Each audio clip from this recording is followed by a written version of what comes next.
Pressures हैं।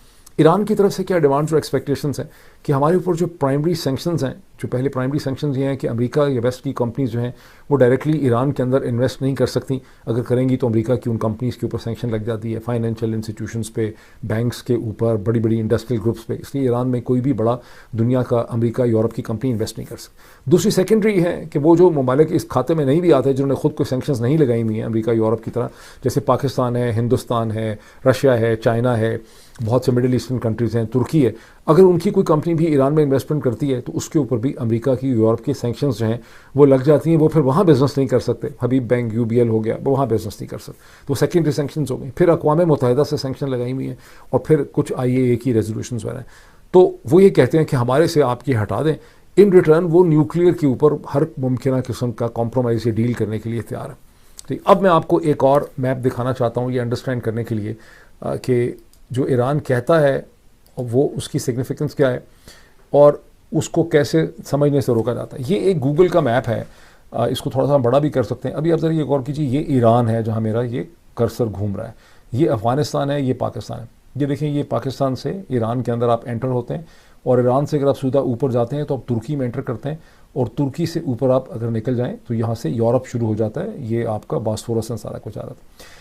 जो natural historical geographical continuum है पिछले 2000 साल का ट्रेड का और इस पूरे इलाके की डेवलपमेंट का, वो और ख़ासकर जो मुस्लिम सिविलाइजेशन है जब से पिछले 1500 साल में, वो ये तुर्किया और तुर्की से ईरान और ईरान से पाकिस्तान। इनफैक्ट जब पाकिस्तान, ईरान और तुर्की तीनों क्लाइंट स्टेट थे अमेरिका की, तो इनके दरमियान एक एग्रीमेंट था रीजनल कोऑपरेशन एंड डेवलपमेंट का, RCD।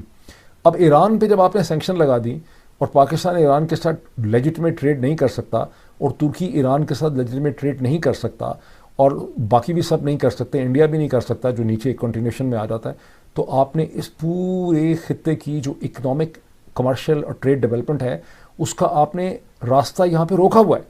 अब देखें, ईरान और पाकिस्तान के दरम्यान में, और जिसमें हिंदुस्तान को भी हिस्सा बनना था, जो IPI थी, इंडिया पाकिस्तान ईरान पाइपलाइन जो थी, वो एक बहुत सस्ती एनर्जी मिल सकती थी पाकिस्तान को, हिंदुस्तान को मिल सकती थी। अभी सारा झगड़ा ये स्ट्रेट ऑफ हॉर्मज़ के ऊपर, जिसके ऊपर ये दुहाई दी जा रही है कि दुनिया की एनर्जी इफेक्ट हो गई तो हमारा जेट फ्यूल हो गया, तो गैस हमारी आती थी यहाँ से, ये है वो स्ट्रेट ऑफ हॉर्मज़। ये इधर ओमान है, ये नीचे ओमान है, ये UAE है, और मैं इसको अगर बड़ा करूँगा तो आप इसको बेहतर तौर पर देख सकते हैं। ये देखें, थोड़ा सा मैंने बड़ा कर दिया, ये स्ट्रेट ऑफ हॉर्मज़ है, ये आपको UAE नज़र आता है, ये इसके नीचे ये ओमान है, और ये इसे कहते हैं सारा का सारा ईरान है। क्यों नहीं ये इसको हासिल कर सकते कि ये 300 मील या 300 किलोमीटर का सारा एरिया है, तो अगर आपने आना है तो फिर आप पूरे ही को ऑक्यूपाई करना पड़ जाएगा।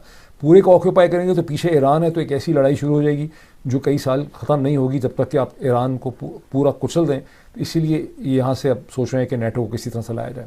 ठीक, अब मैं ये पॉइंट आपके सामने रखना चाहता हूँ कि अमेरिका और और इजराइल आपको कहीं मैप में नज़र आया? नहीं नज़र आया। इजराइल यहाँ है, ये देखें, ये सारा नाना सा इजराइल है जिसने ये सारी मुसीबत बनाई है। मैं देखूँ मैं कितना बड़ा करूँ कि इजराइल नज़र आया आपको। ये देखें, ये इजराइल है, ये साइज़ इजराइल का देखें, मैं बुरा लफ्ज़ इस्तेमाल नहीं करना चाहता। ठीक, ये इजिप्ट का साइज़ देखें, ये इजराइल का साइज़ देखें, ये छोटा सा लेबनान है, ये सऊदी अरब है, ये ईरान का साइज़ देखें, ये सऊदी अरब का साइज़ देखें, इराक़ का साइज़ देखें, और देखें कि क्या तूफ़ान इस छोटी सी आउटपोस्ट ने, ये जो कॉलोनियल आउटपोस्ट है, इसने यहाँ पे खड़ा किया हुआ है। पूरे खित्ते की जो डेवलपमेंट है हम सब की, उसको इन्होंने इन सैंक्शंस के ज़रिए 50 साल से रोक के रखा हुआ है। 1979 की जंग से पहले जो इस्लामिक रेवोल्यूशन, ईरान इराक़ की जंग हुई, जो सबसे बड़ी इकॉनमी थी मशरक़ वस्ता की, जो मैंने आपको कई दफ़ा बताया है, वो ईरान की थी, जो उस वक्त तकरीबन $81 बिलियन की थी। सऊदी अरब की इकॉनमी उस वक्त $80 बिलियन की थी। पाकिस्तान की इकॉनमी 17 बिलियन की थी। और ये जो सारे हैं जो अभी नज़र आपको नहीं आ रहे, यहाँ पे कुवैत है, यहाँ पे UAE है, इसकी $14 बिलियन की, ये $11 बिलियन की टोटल इकॉनमी थी उस वक्त, जब ईरान की इकॉनमी $81 बिलियन की थी। इन सैंक्शंस के नतीजे में आज भी ईरान की इकॉनमी $450 बिलियन की है। UAE की इकॉनमी इस वक्त मेरा ख्याल है $600 बिलियन की है। इसराइल की इकॉनमी 14, 15, $16 बिलियन की थी, वो आज $600 बिलियन की है। सऊदी अरब जिसकी इकॉनमी $80 बिलियन की थी, वो इस वक्त तकरीबन $1.3 ट्रिलियन की है। इस ईरान के ऊपर अगर आप प्राइमरी सेकेंडरी सैंक्शन हटा दें, उसको ट्रेड करने दें, उसमें इन्वेस्टमेंट करने दें, अब उसको आपने तबाह भी कर दिया है, तो वो ईरान जो था उसकी इस वक्त इकॉनमी कम से कम भी 1.5 ट्रिलियन से $2 ट्रिलियन की होती। बिकॉज ईरान के पास सिर्फ रिसोर्स नहीं है ऑयल एंड गैस का, ईरान के पास इस पूरे खित्ते की सबसे कैपेबल। इंडिया और पाकिस्तान को छोड़ दें, आगे पीछे देखें ईरान के क्या है, अफगानिस्तान, इधर तुर्कमेनिस्तान, ये सारे सतान्स, इधर इराक, उधर सीरिया, उधर तुर्की। तुर्की अगर कहीं कैपेबल ह्यूमन रिसोर्स पाई जाती है, वो इधर सऊदी अरब में नहीं है, वो ओमान में नहीं है, वो यमन में नहीं है, वो कुवैत में नहीं है, वो इन सारी ये जो सारी पर्शियन इसमें नहीं है, वो फिर आपको तुर्की में मिलती है, वो नीचे आपको पाकिस्तान में मिलती है, वो आपको इंडिया के अंदर मिलती है। ये जो कैपेबल ह्यूमन रिसोर्स रिजर्वायर्स हैं, पाकिस्तान, तुर्की, ईरान, इन सब को आपने डिप्राइव कर दिया है उसकी नेशनल ट्रेड डेवलपमेंट से, इन 50 साल के सेंक्शन से। I prove my point and let me now stop sharing and I come back and मैं इसको ऊपर लेके जाता। ये वो असल झगड़ा है जिसको कभी ये आइडियोलॉजी की बात करते हैं, कभी मज़हब की बात करते हैं, कभी मिसाइल्स की बात करते हैं, कभी न्यूक्लियर इशू की बात करते हैं, लोगों को बेवकूफ़ बना रहे हैं, फुद्दू बना रहे हैं, 50 साल से फुद्दू बना रहे हैं और लोग फुद्दू बनते चले जा रहे हैं। और मैं 48 घंटे से देख रहा हूँ कि असल इश्यूज़ की कहीं पर आपको बात होते हुए नज़र नहीं आ रही। अब मेरे ख्याल है कि बहुत अच्छा मैंने आपको समझा दिया। यहाँ पे अगर कोई सिंसेरिटी हो तो इस वक्त, क्योंकि देखें टॉक्स जो हो रही हैं सुबह सैटरडे को, अगर कोई सिंसेरिटी होती, कोई विल होती, तो इस वक्त आपके सामने फॉरेन पॉलिसी में, फॉरेन अफेयर्स के अंदर, न्यूयॉर्क टाइम्स में, एक्सियोस के अंदर, वॉशिंगटन पोस्ट में ये एनालिसिस छप रहा होता कि भाई ये ईरान सारा तोड़ दिया गया है, $100 बिलियन, इसकी रिकन्स्ट्रक्शन करनी है, इसकी रिकन्स्ट्रक्शन कैसे होगी, सैंक्शंस लगाए हुए हैं, या आप सैंक्शंस हटाएंगे उनसे, दोनों चीज़ों में से एक देंगे, या आप अगर सैंक्शंस नहीं हटा सकते, आप कहते हैं बड़ा मुश्किल है, कांग्रेस से लेनी है परमिशन, इजराइल नहीं करने दे रहा, 10 साल लग जाएंगे सैंक्शन हटाते हटाते, तो आप उनको 5 से 7-8 साल के लिए स्ट्रेट ऑफ हॉर्मज़ से रेवेन्यू उठाने दें ताकि वो अपनी रिकन्स्ट्रक्शन कर सकें। उनको इस वक्त कम से कम भी 500, 700, $800 बिलियन चाहिए अगले 2-3 साल के अंदर अपने आप को रिकन्स्ट्रक्ट करने के लिए। आपने उनकी ऑयल रिफाइनरीज तोड़ दी, आपने उनकी सड़कें तोड़ दी, आपने उनके ब्रिज तोड़ दिए, आपने उनकी फैक्ट्रियाँ तोड़ दी, आपने उनके ऑयल डिपो तोड़ दिए, आपने उनकी साइंस एंड टेक्नोलॉजी की, आपने उनकी यूनिवर्सिटीज़ उड़ा के रख दी, आपने उनकी पूरी कोस्टल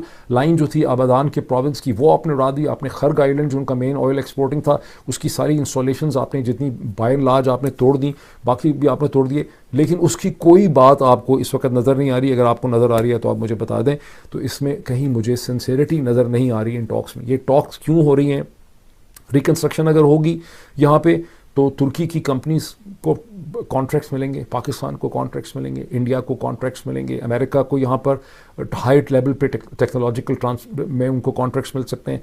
और जिस तरह से joint comprehensive plan of action JCPO जो था उसमें ये डील हो गई थी कि ईरान अमेरिका की कमर्शियल एयरलाइनर 100, 200, 150 ख़रीदेगा, जिसमें बोइंग को फिर यूरोप की एयरबस जो है वो ले सकता है। तो अगर आप रिकन्स्ट्रक्शन होने देंगे, उनको रेवेन्यू देंगे तो खित्ते सबकी मेहरबानी ही मेहरबानी है। बहुत ही और भी इसमें इश्यूज़ हैं, ज़ाहिर है एक मेरे ऑलमोस्ट में 27 मिनट का ये वीलॉग हो गया है। तो अच्छा, अब ज़ायनिस्ट का गोल असल में क्या है सारी टॉक्स में? ये सिर्फ और सिर्फ गोल इनका ये है कि ये ईरान को इकनॉमिकली स्ट्रक्चरली वीकन रखना चाहते हैं, ताकि इनको समझ आती है कि अगर असल इशू इनका न्यूक्लियर नहीं है, यूरेनियम इनका इशू नहीं है, इनका इशू ये है कि आपने इकनॉमिकली और पॉलिटिकली ईरान को कमज़ोर रखना है। बिकॉज़ अगर ईरान को 5 साल उसकी इकॉनमी को 5-7 साल काम करने का मौका मिल जाएगा तो वो बहुत आसानी से सऊदी अरब से आगे निकल के इस खित्ते की सबसे बड़ी इकॉनमी बन जाएगा। जब भी इकॉनमी बड़ी होगी रीजन में, उसका पॉलिटिकल इन्फ्लुएंस ज़्यादा होगा। ईरान को हेल्दी ट्रेड करने देंगे, ऊपर उसकी तुर्की है जो यूरोप तक जाता है, नीचे उसके पाकिस्तान है, पाकिस्तान के आगे इंडिया है। हमने इंडिया के साथ फड्डा डाला हुआ है, इंडिया ने हमारे साथ फड्डा डाला हुआ है। ये सारे बेवकूफ़ लोग ऊपर से इनकी इंपीरियल पॉलिसीज़ के इकट्ठे हो गए, इस एरिया को प्रोग्रेस जो है वो नहीं करने दे रहे। अभी अमेरिका के जो सेनेटर मार्क वार्नर है, जो सीनियर मोस्ट डेमोक्रेट हैं इंटरनेशनल इंटेलिजेंस कमेटी में, सेनेट की इंटेलिजेंस कमेटी में, उन्होंने जब इसको देखा ये लेबनान की जंग और सारी, उन्होंने कहा ये टोटल फार्सिकल है। उनकी स्टेटमेंट न्यूयॉर्क टाइम में कि टोटल फार्स कर रहे हैं, ये कोई जेन्युइन यहाँ पे टॉक्स जो है पीस की डोनाल्ड ट्रंप नहीं कर रहे। और फिर इसमें यही है कि इसराइल ये चाहता है कि ये स्टेलमेट रहे, इसमें से कोई प्रोग्रेस ना हो सके। और फिर अगला ईरान पे इल्ज़ाम ये लगेगा कि ईरान यूनाइटेड नेशन और इंटरनेशनल लॉ का वायलेटर है। जैसे मैंने आपको शुरू में कहा था कि इवेंट्स टेक ओवर, जंग पीछे चली जाएगी, 10 दिन के बाद, 15 दिन के बाद जो कुछ आपने जुल्म किया वो सब दुनिया भूल जाएगी। फिर ये इशू होगा कि भाई अब नेटो की फोर्स होनी चाहिए, यूरोप की फोर्स होनी चाहिए, इंटरनेशनल फोर्स होनी चाहिए, स्ट्रेट ऑफ हॉर्मुज़ खोलें।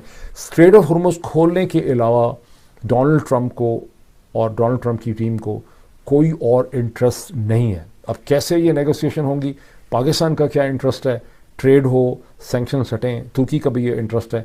लेट्स सी यहाँ पे क्या होता है। जैसे कुछ और होगा तो फिर मैं मज़ीद इसकी बात आपके साथ करूँगा। अभी इतना ही, थैंक यू।